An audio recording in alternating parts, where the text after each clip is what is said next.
बिस्मिल्लाहिर्रहमानिर्रहीम अल्हम्दुलिल्लाहि रब्बिल आलमीन वस्सलातु वस्सलामु अला सय्यिदिल मुरसलीन व अला आलिहि व असहाबिहि व अज़वाजिहि व ज़ुर्रिय्यातिहि अजमाइन। आप सबसे गुजारिश है कि मेरे साथ दुरूद इब्राहिम में शामिल। अल्लाहुम्मा सल्लि अला मुहम्मद व अला आलि मुहम्मद कमा सल्लैता अला इब्राहिम व अला आलि इब्राहिम इन्नका हमीदुम मजीद। अल्लाहुम्मा बारिक अला मुहम्मद व अला आलि मुहम्मद कमा बारकता अला इब्राहिम व अला आलि इब्राहिम इन्नका हमीदुम मजीद। बिस्मिल्लाहि ज़ी शान अज़ीमुल बुरहान शदीद सुल्तान कुल्ल यौमिन व हुवा बिशान ला हौला वला कुव्वता इल्ला बिल्लाह अलीयुल अज़ीम। आज की ये डिस्ट्रिक्ट बार एसोसिएशन मीरपुर की तकरीब दिन के इस वक्त शायद दोपहर का टाइम हो चला है। आपको हमारी वजह से इनकन्वीनियंस भी हुई। सबसे पहले मैं दिली तौर पे आपसे माजरत चाहता हूँ। हमारी नई मुंतखब होने वाली बॉडी कामरान तारिक साहब सदर डिस्ट्रिक्ट बार एसोसिएशन, सदर रजाक साहब सेक्रेटरी जनरल, चौधरी आशिक हुसैन साहब नायब सदर और फैसल उस्मान साहब जॉइंट सेक्रेटरी। उनका जनरल सेक्रेटरी साहब का क्या नाम नहीं लिखा आप लोग? अच्छा, आप कहिए। और जो हमारी आउटगोइंग बॉडी थी, हम पिछली दफा भी आपके पास आना चाहते थे। राजा इम्तियाज हुसैन साहब जो सदर थे यहाँ पे, और सैयद एहसन अली साहब जो सेक्रेटरी जनरल थे। और इस इंतहाई खूबसूरत तकरीब में हमारे वज़रा इकराम में चौधरी अरशद साहब यहाँ बैठे हैं, चौधरी अली शान सुनी साहब जिनको मैं कहा करता हूँ कि सुनी सिर्फ पूरे आजाद कश्मीर में ही की, वो यहाँ तशरीफ रखते हैं। हमारे मावनीन हैं मेरे साथ आने वाले बाकी लोगों के साथ, और पाकिस्तान तहरीक इंसाफ के सीनियर नायब सदर चौधरी जफर अनवर साहब भी यहाँ पे मौजूद है। और हमारे मावनीन भी मेरे साथ आए। हमारे नए मुंतखब होने वाले लोग जिनके ओथ के लिए अब उनको नहीं पता, अभी तो ढीले ढीले चल रहे हैं कि हमने उनके ओथ के लिए हम आते हुए क्या क्या प्लान बना के आए कि बकिंगम पैलेस में आपका ओथ दिखाया जाए, वो डिस्कस हो। उस्मान खालिद साहब में नवीद गोगा साहब दोनों यहाँ पे हैं। और भी अगर हमारे जिलाई वार्ड के किसी भी पार्टी के जो नए लोग मुंतखब हुए वो सारे के सारे मुंतखब नुमाइंदे हैं। और जो यहाँ पे बैठे हुए हमारे तमाम सीनियर वकला और जो मेरे भाई वकला साहिबान हैं, हमारी बहनें और हमारे नौजवान, अस्सलाम वालेकुम। सदर रजाक साहब मुझे पूछ रहे थे कि जी आपका लाह के साथ कोई तल्लुक है? वकला और साफियों में मुझे एक, मैं अक्सर थोड़ी सी लिबर्टी ले लिया करता हूँ कि वकील तो मैं चूंकि ग्रेजुएट इसी के अंदर हुआ था लॉ में, तो साफी कोई तबीयत का कोई ऐसा जो था कि उस तरह चले के लिखने का शौक हो गया। अब जो हमारी बहनियां बैठी हैं स्टेज के ऊपर, उनको मैंने कहा था कि ये चूंकि पुंछ वाली, मैं अगर डायरेक्ट उस जाते हुए नाम ले लूं तो नाम जो वक्फे के बाद आता है वो सब हो जाता है। अपने वाइस चेयरमैन का इतना जो पुंछ वाला को मैं टेंशन ले सकता। उन्होंने कहा जी कि जो मेरे वाइस चेयरमैन है इनका सेपरेट, चूंकि उनका नाम उन्होंने लिया लेकिन इस ग्रुप में लिया हुआ था। मैं अनिल अयूब साहब की बात कर रहा हूँ, मेंबर कानून सदर नबील अयूब साहब, वो पाकिस्तान पीपल्स पार्टी की मेंबर है लेकिन हमारी बहन है। उन्होंने अपने ग्रुप का जो कह रही थी कामरान तारिक साहब का, अपना वाइस चेयरमैन नदीम खान साहब का, उन्होंने कहा मैं आप पर पता नहीं कौन छोड़ गया, नाम तो सर तो गया। और दूसरा नाम मुझसे रह गया था चौधरी सदीक साहब का, क्योंकि पूरी आजाद कश्मीर की ज़कात का बेड़ा और ठेका उनके पास है। तो सब किसे बैठे हो? उसने जिले वाले को गाड़ियां वापस मांग रहे हैं तो बड़ी चुबाई निकल जाती है। अपने बंदे का ख्याल रखो, सारे का ख्याल रखना, क्योंकि सारे जिले देखी सियासी पोस्ट है, सियासत तक गुफ्तगू का काम नहीं चलता। शकील जमान साहब है यहाँ पे एडिशनल एडवोकेट जनरल, रियाज नबी भट्ट साहब बड़ी जगह भट्ट साहब इस्तेकामत वास्ते में उसने पैगाम पर जैसे मैं बात थोड़ी ना हालांकि कश्मीरी होने बड़े दिलेर मैं चूंकि हासिल करने को मैं मज़ार कायद पे मैंने कहा कि अल्लाह ताला हिंदुस्तान के अंदर रहने वालों को कश्मीरियों जैसा ईमान, कश्मीरियों जैसा कलमा और दुनिया के किसी भी कॉर्नर में रहने वालों को कश्मीरी जैसा हौसला नहीं। तो भट्ट साहब कश्मीरी जब मैं कहता हूँ तो ख्वाजे, डार हुए, मीर हुए, जो आप लोग असली जो कबाइल वहाँ वैली के अंदर मैं जब बात करूँ, यूँ तो गिलगित बल्तिस्तान भी कश्मीर है, पुंछ भी कश्मीर है, जम्मू भी कश्मीर है, कश्मीर सारे का सारा कश्मीर है। मियां मोहम्मद बख्श रहमतुल्लाह अलैह ने जो तस्वीर खींची है ये जो झेलम के पहाड़ों के पीछे, तो ये उस वक्त भी कश्मीर था, आज भी कश्मीर है, लेकिन चूंकि वैली के अंदर ढल झील तो वो फिर आप एक्चुअल कश्मीरी होते हैं।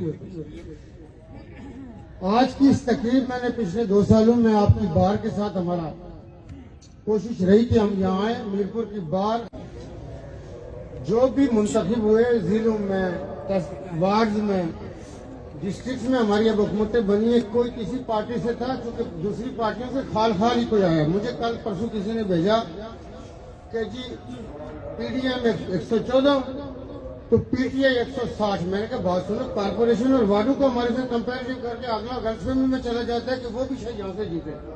मैंने कहा जिले हैं आजाद कश्मीर के 10, पाकिस्तान तहरीक इंसाफ में 7 जीते और हमारे 1-2 जिलों के अंदर प्रॉब्लम हुई है। हमारा बेटा था यहाँ पे चौधरी अदील बिम्बर में, और एक आध और जिले में भी मसला बना, कोई मतलब जफर अनवर साहब मेरे साथ थे 4 दिन से। अब वो मोहम्मद गुजराती वाला शेर में यहाँ बनना नहीं चाहता, तो उसमें ये था कि 10 में से 9 जिले हमारे बनते थे, लेकिन कोई बात नहीं, मुस्लिम कॉन्फ्रेंस का जीता हमारा भाई है, पीपुल्स पार्टी का जीता। जमहूरियत में ये नहीं हो सके आप किसी के उसमें, बिल्कुल सबको हक बनता है लड़े, और जो जीत के आए किसी पार्टी के उनको इख्तियार भी मिलेगा, फंड भी मिलेगा। ये हमारा आपसे वादा। मैं शुरू में कह रहा था वोट के हवाले से, हम ये सोच रहे हैं कि मुजफ्फराबाद में बुला के इतना खूबसूरत ओथ की तकरीब कराई जाए डे नाइट में, और वो इतनी पुरवकार हो कि वो बाहर यूरोप के अंदर जो हमारा डायस्पोरा है और यूरोपियन ब्रसल्स वाले हों या बरतानिया की पार्लियामेंट के लोग, उनको समझ आए कि आजाद कश्मीर जो पाकिस्तान की रियासत है, हमें हमारे हर अमल को एलओसी के उस पार लड़ने वाले जो तकमील पाकिस्तान की जंग लड़ रहे उनको हौसला मिलता है, और जमहूरियत और सियासत का हर स्टेप बावकार होना चाहिए, उसकी ग्रेस होनी चाहिए। तो ये इंशाल्लाह हम उस लेवल पे अपने बल्दिया वालों का भी जिनका रहता है, जो अभी चुके मुंतखब हुए मेयर, डिप्टी मेयर, उनका रहता है, और जिलों का। और प्लस हमने एक और आइडिया आज हमारे प्रिंसिपल सेक्रेटरी साहब थे फयाज अली भाई साहब, मैंने उनको कहा कि ये जिस तरह वो लंदन में वो करते हैं ना, आपके लाड में आते हैं, उन्होंने किया होता है इंसिग्निया को किसी न किसी अपना उनका रिफ्लेक्शन होता है उनकी जो काउंटी एरियाज है, यहाँ पे भी कुछ हम कोई ऐसा मतलब हमें फैशन डिजाइन की एक्सपर्टीज तो नहीं है, लेकिन इसको थोड़ा सा जो ममीज बख्शस को मुमताज करे, डिफ्रेंशिएट करे, क्योंकि ये इलेक्टेड आदमी है, तो हमारी इंतजामिया से भी डायरेक्ट बोझ कम होगा। आप लोगों के हवाले से अच्छे जज्बात हम रखते हैं। मैं चूंकि ज्यादा आज आपके साथ तकरीर मैंने, लेकिन चूंकि बार है और ये बार हमारी आजादी से पुरानी बार, और यहाँ इस बार का आजाद कश्मीर की सियासत और जमहूरियत में एक बड़ा किरदार है। आपने लोगों के नाम गिनवाए, यकीनी तौर पे वो जस्टिस मजीद मलिक की सूरत में हूँ, जस्टिस आजम साहब हूँ, चौधरी रियाज अख्तर हूँ, अगर नाम आप गिनवाने में जाएंगे, नबीला अयूब साहिबा कह रही थी कि मेरा नाम नहीं, तो आप तो नाम में भी नक्शे कदम छोड़ रही है, जो जो जहाँ पे होगा, लेकिन मैं अगर आप सबके नाम लूं, वो जुडिशरी में गए, वो सियासत में, जमहूरियत में इस बार का जो रोल है, मैं इस बार को सल्यूट करता हूँ। आपका ये रोल तारीख के अंदर है, ये मेरे अल्फाजों का मुताज नहीं है, इस रोल को हमने आगे बढ़ाना है। मैं आपके इस बार के फोरम के वसातत से 1-2 चीजें आपके साथ शेयर करके वापस फिर आपके बार और बेंच उन मामला की तरफ आएंगे।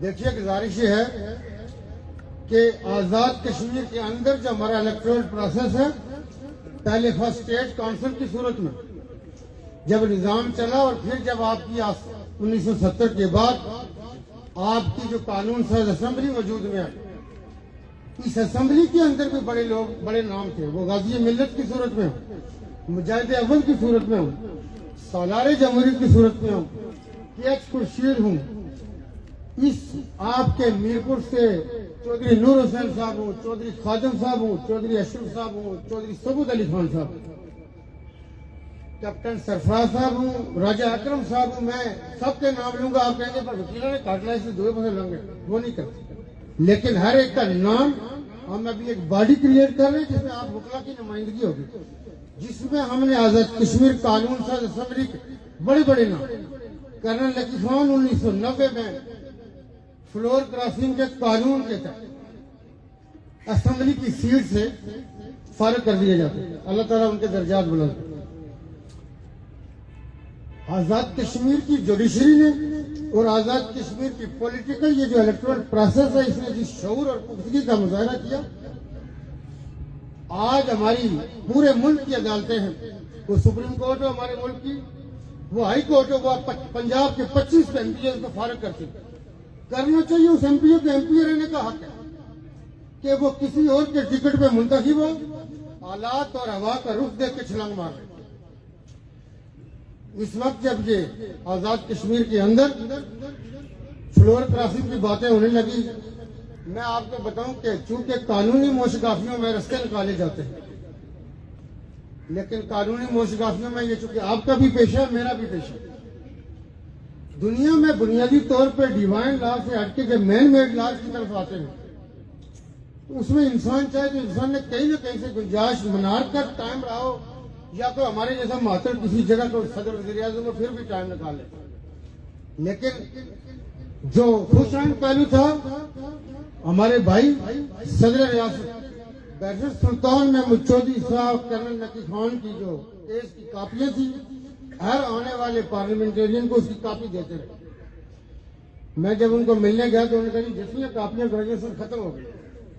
मैं इनको ये हया और इनको शर्म दिला रहा हूं कि कानून मौजूद है, उसमें कानून सारे होते हुए भी जब आप कानून तोड़ने पे आते हैं तो आप कानून तोड़ जाते। हमारी असेंबली के अंदर बिल्कुल बड़ी बयानात शख्सियात पहले जो थी इस वक्त नहीं है, उनके लिए हम आर्काइव भी बनाएंगे, उनके किरदार और कंट्रीब्यूशन को कलमबंद भी करेंगे, डिजिटली भी उसको हम इंशाल्लाह महफूज करेंगे। लेकिन क्या इस वक्त असेंबली के अंदर जो लोग बैठे इनकी कोई असलियत नहीं। इस असेंबली के अंदर भी साबिक वुज़रा हैं, साबिक सदूर हैं, साबिक सीनियर वुज़रा भी हैं, और जो इस वक्त ट्रेजरी बेंच है इसके अंदर भी बैठने वाले लोग या अपोजिशन के अंदर बैठने वाले लोगों को भी अपनी एक लेगेसी छोड़ के जानी है पीछे लिखने वाले के लिए, कि जो लिखेगा तो इनके बारे में क्या लिखेगा कि ये कौन लोग। इस वक्त अगरचे आजाद कश्मीर असेंबली के अंदर बुजुर्ग चाहिए सरदार मोहम्मद हुसैन साहब की सूरत में सरदार मीर अकबर खान साहब है, लेकिन जो सबसे पुराने पार्लियामेंटेरियन ख्वाजा फारूक साहब, मोस्ट सीनियर मिनिस्टर, ये 1974 की असेंबली में मेंबर कानून साज असेंबली, उन्होंने जब ये फ्लोर क्रॉसिंग की बातें होने लगी तो हम बैठे थे। उस दिन बदकिस्मती से बाद औकात वो कहते कि बाहर आए तो सहरा को चल नहीं निकले, उनका दिल से निकले जो अल्फाज थे, उन्होंने कहा कि अगर कोई ये एक्सपेक्ट करे कि हम जनाजा गाह में खड़े हों और एक आम आदमी हमारी तरफ फिंगर पॉइंट करे, इशारा करे कि ये देखो वो लोटा, हम ईदगाह में हों तो वो कहे लोटा है, हम शादी में हों तो वो कहे लोटा। उन्होंने कहा ये ऐसी जिंदगी और ऐसी सियासत पर लाना ख्वाजा फारूक उसका तस्वर नहीं कर सकता। मैंने सिर्फ इतना कहा कि आज जो ख्वाजा साहब के अंदर से निकले हुए जो अल्फाज हैं ये सोने के पानी से, मैंने चांदी के नहीं कहा, मैंने कहा ये सोने के वर्क और सोने के पानी से लिखने के कहा। मैंने कहा कि ये जो बर्तानिया हम 100 बातें करें, 10 साल वज़ीर आज़म निकाल जाए एक वोट की बर्तरी से, क्योंकि जहां पे अखलाकियात का कानून और लॉ ऑफ टार्ट को अगर आप इग्नोर करें, जब माशरों के अंदर जब देखिए बुनियादी तौर पे युगांडा ने आज से 30 साल पहले ट्रैफिक पुलिस खत्म की। युगांडा का प्रेसिडेंट टीवी के ऊपर आया, नेशनल टीवी पे, उसने कहा कि मैं कौन होता हूँ आपको बताने वाला कि राइट मोड़ो के लेफ्ट मोड़ो, खुद डिसाइड करो। अगर तुम्हारे अंदर सिविक सेंस है तो सिविक सेंस को भूमिकार लाओ कि तुमने राइट मोड़ना है या लेफ्ट मोड़ना, और पहले बारी किसकी मैं नहीं बताऊंगा। गवर्नमेंट का ये काम नहीं है कि तुम्हें बताओ कि रास्ते कैसे निकलना। ये युगांडा जैसा मुल्क अगर ये करता है 30 साल पहले, तो लोग एक्सपेक्ट करते हैं कि हमारा एक हवलदार और एक एएसआई लंबा सा बांस का डंडा लेके हर जगह पर खड़ा हो, वो हमें एहसास दिलाता रहे कि कानून तोड़ा टांगों पे मारूंगा। मैं ये अक्सर कहता हूं कि ग्रेड 20 का कोई बंदा हो, बेतुक की जगह से रोड क्रॉस करना शुरू कर देते, अगर ट्रैफिक वाला वहां पर खड़ा हो तो उसको कह के भाई अंधा है तो इसी जगह से क्रॉस कर रहा है, अपनी जान को खतरे में डाल रहा है। मैं आपको यूएई के मुल्क के इस वक्त एक हुक्मरान है, जब वो क्राउन प्रिंस थे, उन्होंने सिग्नल तोड़ा, कुछ ओवर स्पीडिंग थी, उनका भाई उस वक्त हुक्मरान था, ट्रैफिक सार्जेंट ने रोका और ट्रैफिक सार्जेंट हमारे केपी से ताल्लुक रखता। वहां बहुत सारे लोग हमारे मुल्क से उनकी फौज में भी, पुलिस में भी, ट्रैफिक में भी काम करते। वहां पे वायरलेस की इतला गई कि जिस फलां इलाके में सार्जेंट कौन है उसको ट्रक में डालो, मार ले। उनका आईजी जो होता है उसको जनरल कहते हैं वहां पे, जिस तरह हमारे यहाँ पे एसएचओ को एसएचओ कहते हैं, वहां पे कैप्टन कहते हैं। आईजी को जो था, जो जनरल था पुलिस का, उसको भी बुलाया गया। उस सार्जेंट से क्राउन प्रिंस जिसने ओवर स्पीडिंग की थी, उसने कहा तुम मुझे पहचानते हो? उस सार्जेंट जो 2 फूल उसको लगे थे शोल्डर के ऊपर, उसने कहा बड़ी अच्छी तरह से। उन्होंने कहा कि तुम्हारी इतनी जरूरत हुई कि तूने मुझे रोका? उसने कहा कि बिल्कुल रोका। उसने कहा मुझे अपने रोकने पे कोई शर्मिंदगी नहीं है। उनका वजह क्या, क्यों शर्मिंदगी नहीं? उसने कहा कि एक तो आपने इस मुल्क के क्राउन प्रिंस की जिंदगी को खतरे में डाला है, जो आपको कोई हक नहीं बनता। आपकी अपनी जाति जो असलियत हो, आप इस वक्त इस मुल्क के क्राउन प्रिंस, आप ओवर स्पीडिंग करेंगे तो आपने क्राउन प्रिंस की जिंदगी को खतरे में डाला। दूसरा, उस पठान जो हमारा सर्जन था वहां पे, उसने कहा कि आप रोल मॉडल हैं, लोग आपको फॉलो करते हैं, आप ओवर स्पीडिंग करेंगे तो मैं आम बंदे को कैसे कंट्रोल करूंगा? क्राउन प्रिंस ने जो उसको बुलाया था, बेसिकली सरजनिश के लिए नहीं बुलाया था, उसने बुलाया उसको था कि मैं इसको देखूं कि इसका हौसला था या ऐसे भी, मतलब कहते हैं कि धूल थी तो उसको समझ नहीं आई, वैसे कोई गाड़ी समझ के रोकी। क्योंकि वहां पे जब लोग गाड़ियां चलाते हैं, बड़ी लग्जरी गाड़ियां होती हैं। उन्होंने उसी वक्त उसको सार्जेंट को प्रमोट किया और 1 लाख की अमाउंट जो उस मुल्क की करेंसी थी कैश वहां पे इनाम के तौर पे दी और 1 स्टेप प्रमोट कर दी। मैं उस सार्जेंट का इसलिए बता रहा हूं कि उसका एक फर्स्ट कजन हमारे साथ है, उसको 38 साल हो गया हमारे पास। बाद में ये क्राउन प्रिंस जब हुक्मरान बने तो वो सार्जेंट की हार्ट अटैक से डेथ हो गई थी, लेकिन क्राउन प्रिंस को उस वक्त भी अपना फर्ज खिलाफ सार्जेंट याद था। उसने कहा वो किधर है पठान? पठान वहां बहुत सारे हैं उस शोबे में, लेकिन उन्होंने कहा उसकी डेथ हो गई तो उसको बड़ा अफसोस हुआ। कहता जहाँ रहता था मैं वहां एहतराम के लिए जाना चाहता। जो इस वक्त हुक्मरान है, क्राउन प्रिंस से हुक्मरान बन चुके थे, वो उसकी रिहायशगाह गए, वहां के उसके दर्जात की बुलंदी के लिए दुआ की। बुनियादी तौर पे तरीकाकार ये नहीं होता, हमारा यहाँ पूरी की पूरी बीट उस सर्कल मतलब हो जाएगा, किसी बड़े बंदे को रोके तो वो बंदा मानेगा कानून का। ये बुनियादी तौर पे हम कहते हैं कि यहाँ डंडा मार, हमारे गिटों में कोई ऐसी तकलीफ दे कि मैं हर वक्त पुलिस को याद करूं। बुनियादी तौर पे जिस तरह ये बात गई, ये वो मैंने एक दिन भी कहीं शेर पढ़ा था कि जिक्र जब छिड़ जाए कौम की बदबख्ती का तो रहनुमाओं की तरफ को इशारा न करो। आजाद कश्मीर कानून साज असेंबली का इजलास आप जैसे मायानाज जयद बुकला से क्या छुपा है? कंटिन्यू इजलास चल रहा है। मुझे लोग आके कहते थे तुम असेंबली तोड़ सो। मैंने कहा जिसने ये अफवाह फैलाई है, मैंने कहा वो घटिया आदमी होगा, सियासत से जमहूरियत से नाबल्द होगा। मैंने कहा क्यों असेंबली तोड़ेंगे? मैंने कहा जो 25 साल बाद जीत के आए उनका क्या गुनाह है?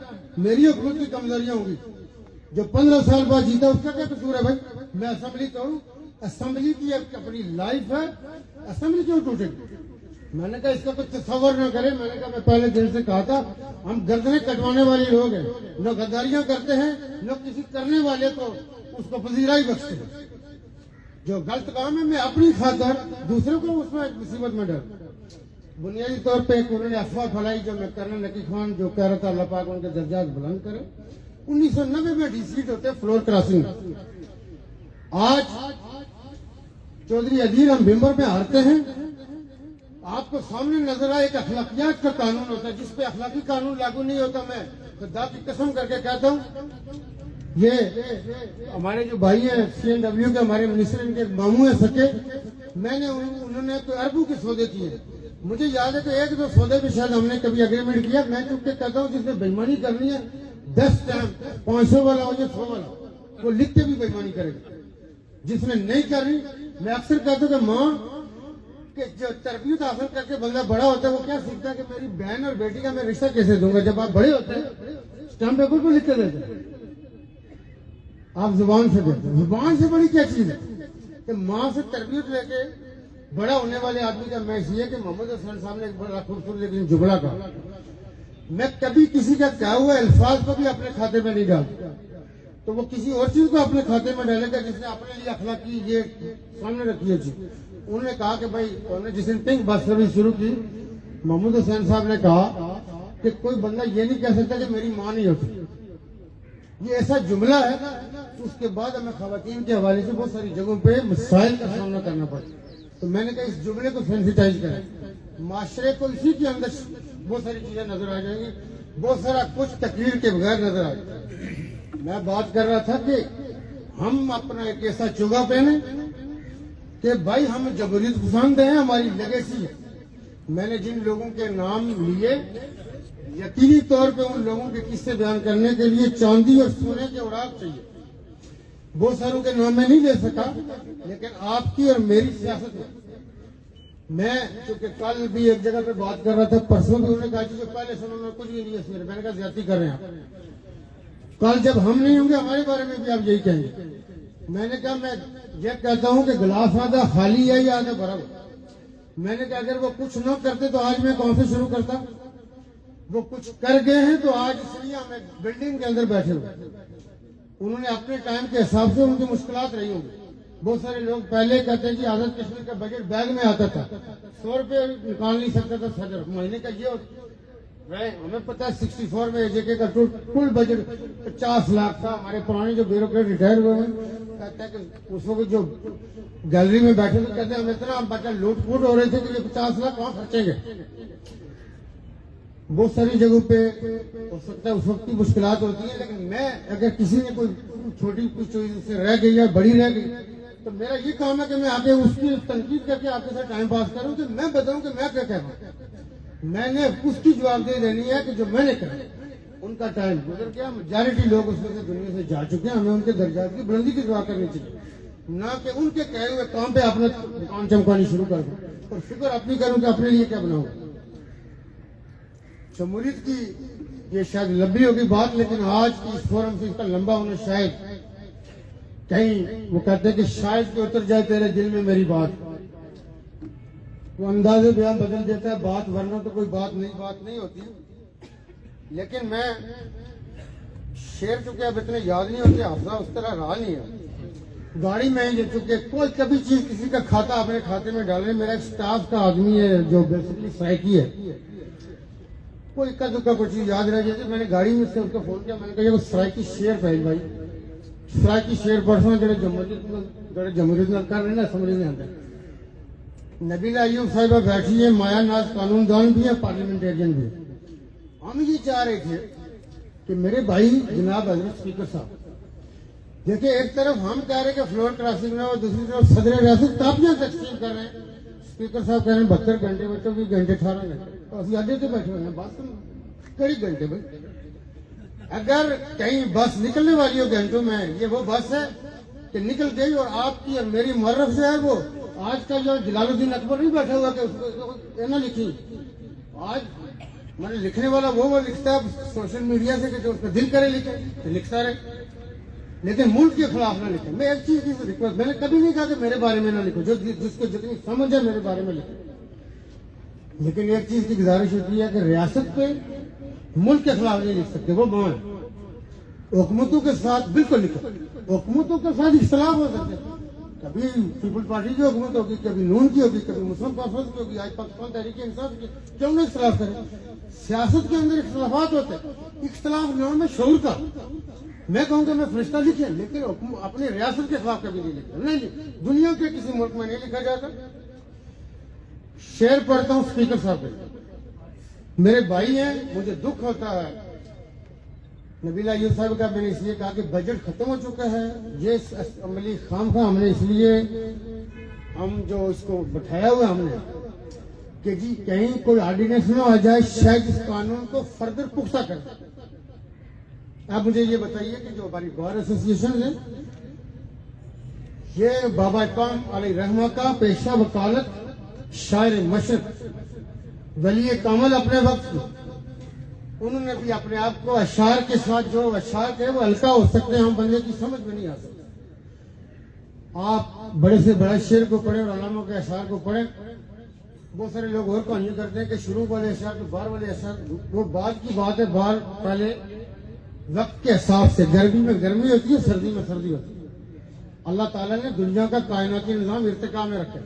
न फौरी तौर पर टेम्परेचर 18 से 25 पे जाता है, न 25 से 35 पे जाता है। हर रोज डिग्री वाइज, दर्जा वाइज आगे चीजें बढ़ती है। न एक दिन रात बड़ी हो सकती है, न दिन की इर्तिका। और ये सारी की सारी आपकी और मेरी जो जिंदगी है, इसके गिर्द घुमा कर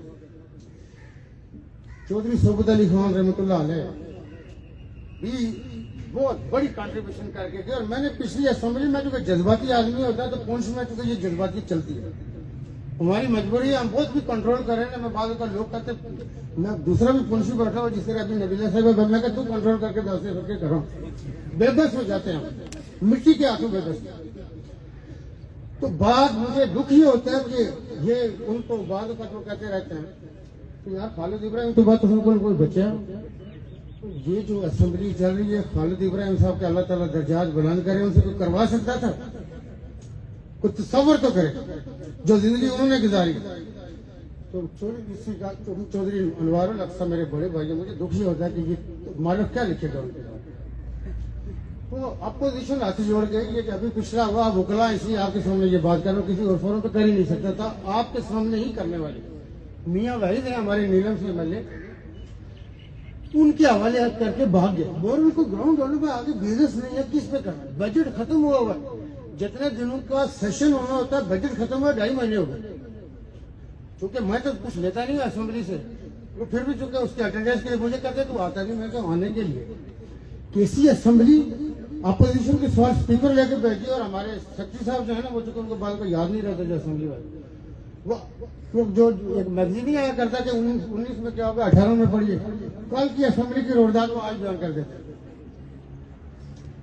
ये ऐसा काम होता है कि वो लोग कहते हैं कि कल उसी फलाना सवाल कर सी, तो उन्होंने वजीर है 10 उस वजीर की कोई पता नहीं, वो पता नहीं पेड़ी बैठा है, आसी भी तो उसको कोई नहीं पता, लेकिन उसे स्पीकर साहब सवाल लिख के दे देते। एक आपको शेर आखिरी पढ़ के इस तरफ आते हैं, राखी, ये अपना सराइकी इनको में भी बहुत सारी, चूंकि हमारी पंजाबी के अल्फाज बहुत सारे मिलते जुलते होते हैं। राखी गोश्ती इल्ला नु चा दिती, पैरे दुते बिलियां दे ला दिते। आवाज आई है? ठेकेदार सन जेड़े जमहूरियत दे, उन्होंने जमहूरियत दे रंग बदला दिता। तो हम किसी भाई के साथ एहतराम का रिश्ता होता है, नून जीते काफ जीते कोई जीते, लेकिन बरनाने में क्या हुआ, चौधरी अदील नहीं आते। ये पाकिस्तान तहरीक इंसाफ किसी को किसी पार्टी के साथ, आपके वकला में, मैं चूंकि पिछले अरसे में हमारे मुल्क की मेजॉरिटी ब्यूरोक्रेसी चूंकि रावियन होते हैं, तो मुझे एक दफा उनके फंक्शन में मेहमानी खुशी तौर पर जाने का इत्फाक हुआ। मैं लास्ट टाइम जब गया तो उस वक्त राजा फारूक अदर खान साहब भी चूंकि उस कॉलेज में 2 साल पढ़े, एतलाज हसन साहब थे, हसन इकबाल साहब थे, आर्मी के अंदर बहुत सारे लोग हैं। तो वहाँ पे इख्तलाफ ये हो गया कि हमारे रिटायर्ड आईजी हैं जुल्फकार चीमा साहब, उन्होंने तो ऐसी बात की कि बाकियों ने एतराज कर दिया। मैं यहाँ पे आपको बात ये कर रहा हूँ कि आप हूँ या मैं हूँ, हम किसी नारे की, किसी नजरिए की तकलीफ जरूर करते हैं, उसको फॉलो कर रहे हो, लेकिन मैंने कभी नहीं कहा कि दूसरे नारे पे चलने वाला, यानी पीपल्स पार्टी हो, नून हो, मुस्लिम कॉन्फ्रेंस या कोई और पार्टी, लेकिन आपकी जो पार्टी है वो किस चीज की जद्दोजहद करे, मैं अपनी पार्टी की बात।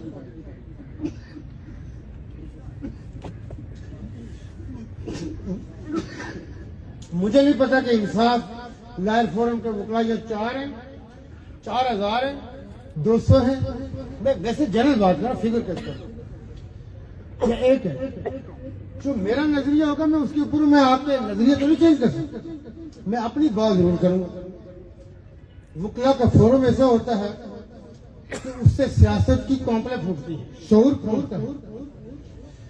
एक चीज इसकी तरफ मैं आपकी तवज्जो चाहूंगा, आपका ये कोट हो या डॉक्टर का व्हाइट गाउन,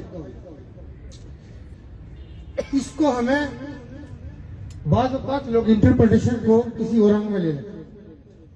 मैंने कहीं पीछे कहा कि फलां लोगों को अल्लाह ताला नाइबीन लोग समझते। मैं अपनी बात करता हूँ, आप और मैं जो पॉलिटिकल साइंस के स्टूडेंट अगर न भी हों तो इस शोबे में आने के बाद बंदा समझ जाता।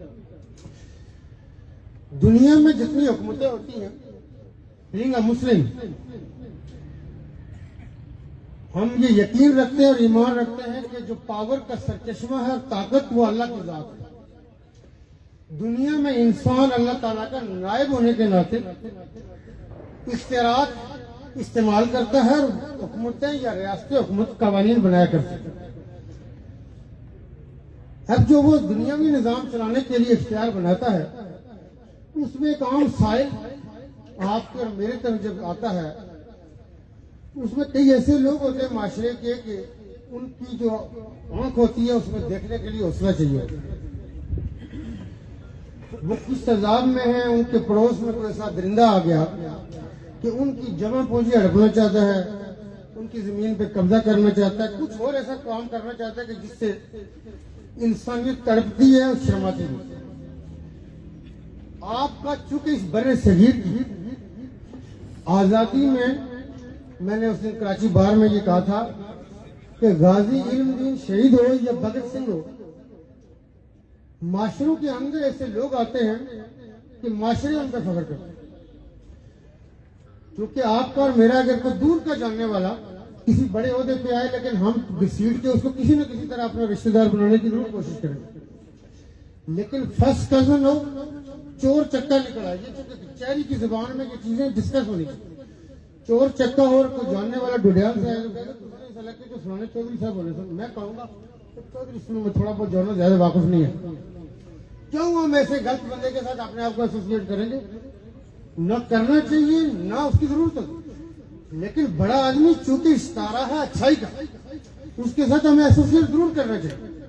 वो बुरा नहीं होता कि हम उसको अपने साथ करें, इसलिए कि बड़े किसे अच्छाई से अच्छाई फैल रही है, खुशबू से खुशबू हो सकती है, कोई गलती हो नहीं सकती। ये बुनियादी तौर पे मैं हमेशा, जो चूंकि आप लोग इस वक्त कामरान तारिक साहब फार्मर पार्टी हो चुके, आपकी और मेरी एक जिम्मेदारी है कि आया इस पे डायलॉग कैसे हो कि आम आदमी को इंसाफ मिल रहा है। उस इंसाफ के लिए अगर हम सिर्फ और सिर्फ एक जज को मौजूद इल्जाम ठहराएं, लेकिन चूंकि वकला और ये जो बार एसोसिएशन हैं, बेंच और बार के जितने डिफरेंसेस होते हैं, डिस्टेंस हो सकता है, उसको नजदीक लाने में और इंसाफ की फराहमी में, उसके उसूल की एनेबलिंग में वकला का अहम रोल। इसके साथ हुकूमती जो मशीनरी होती है, हमारे कमिश्नर साहब बैठे हैं, डीआई साहब बैठे, डिवीजन को हेड कर रहे हैं। एक सिस्टम चलता है कि एक जगह पे जाए वकूअ होता। मैं कल कोई हमारे मुजफ्फराबाद से साथी थे, मेरे साथ एक पिंडी में हमारे हाउसिंग के प्रोजेक्ट में रिटायर्ड डीएसपी काम करते। पिंडी का कोई थाना नहीं जो पुराना सदर, बैरूनी, कैंट, जिस तरह वेस्टेज होते हैं, न्यू टाउन, और चकवाल का जिसका वो एसएचओ न रहा। लेकिन कोई अल्लाह ताला की ऐसी उस बंदे को हिदायत थी कि वो कल भी उसने कहा चुके कि बेटा, तो मैं उसको कभी, मैंने कहा जी डीएसपी साहब तो इसमें पुलिस वाला नहीं बना, कहता शुक्र है नहीं बना। कल उसकी इस एज में, उस बंदे की एज होगी 72 साल होगी तकरीबन, कल भी आंसू थे। उसने कहा जी मुझे वो सारी जिंदगी की एक ही गम है कि मैं गया वालिद को देखने, वालिद मेरे बीमार थे, उनका पुत्र न जाए, मेरा आज आखिरी दिन है। कहते, मैंने कहा अब्बा जी हम तो उन्हें रोटी खवाई है, ठीक हो, नहीं आज आखिरी जगह पुत्र से फोन आता है 5 कत्ल हो गए। ये उस वक्त एसएचओ सब इंस्पेक्टर ने जाए वकील से रिपोर्ट की कि सर 5 कत्ल हो गए, एसएसपी साहब भी आ रहे हैं, डीएसपी साहब पहुंच गए, तो तुम कितने हो? कहता है कि मैंने बात करने की कोशिश की कि यार अब्बा जी कह रहे हैं आखिरी टाइम वो, चूंकि प्रेशर में था जो सब इंस्पेक्टर जो उस वक्त एडिशनल एसएचओ होगा, जो उस एरिया का जो भी चौकी का इंचार्ज या थाने से गया था, उसने कहा सर पहुंचो, मैं 10 मिनट SSP साहब से आने से पहले पहुंच जाओ। क्योंकि रूटीन में लोग किस्से सुनाते रहते हैं, लोग कहते हैं कि मैं उसी तरह नस गया कि यार पता नहीं क्यों नहीं बीमारी में प्रेशर है। जब मौके पे पहुंचे उस वक्त ना मोबाइल थे ना ये सिस्टम था। उनको मैसेज आता है कि वायरलेस मैसेज आता है कि घर फोन करें।